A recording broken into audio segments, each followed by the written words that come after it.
Hey, welcome back, Intermediate Algebra. So this one is called Features of Quadratic Function Strategy. Wow, this sounds really complicated. They have a really complicated name. Let me ease your tension on this. It's not that hard. I'm actually going to try and zoom this in. Let's see, there we go. Nice and zoomed in for you. There we go. Okay, so on the first one here. All right, let's see, I should make sure it really is in the screen. Make sure it's there. There we go.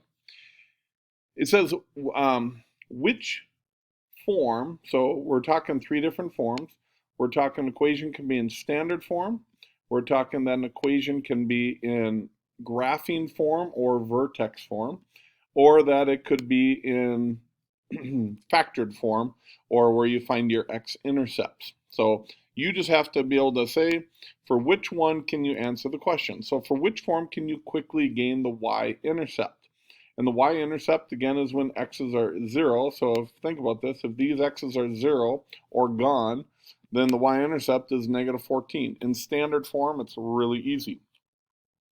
In this one, you would have to do all sorts of work with this first. In this one, you'd have to multiply all three of those together to get there. So which one is the easiest? Standard form gets you your y-intercept.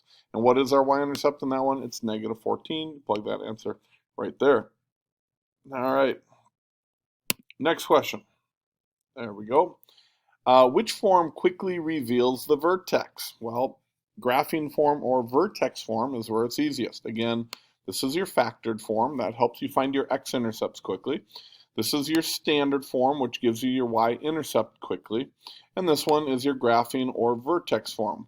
And again, it's the opposite of this is your x-coordinate, and this is your y-coordinate. So this one is our vertex form, and it's going to be the opposite of this, or negative 1, negative 12 for our vertex. Pretty easy. All right, one more. I'm going to scroll this on over. I might have to actually move this screen so you can see it. There we go.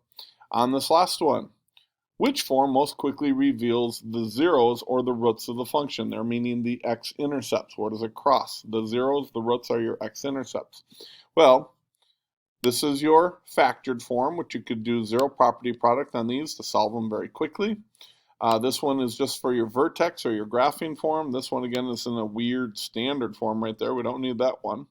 Okay, so it would be our factored form, gives you your zeros or your roots very quickly. And if you remember, zero property product, it's just the opposite of the number here. So instead of 3, it's negative 3. Instead of negative 7, it's positive 7. So 3 and 7 are the answers.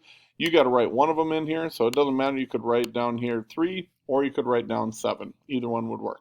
Hey, that's all there is to it. Pretty easy one, guys. Have a good one. We'll see you at Google Hangouts.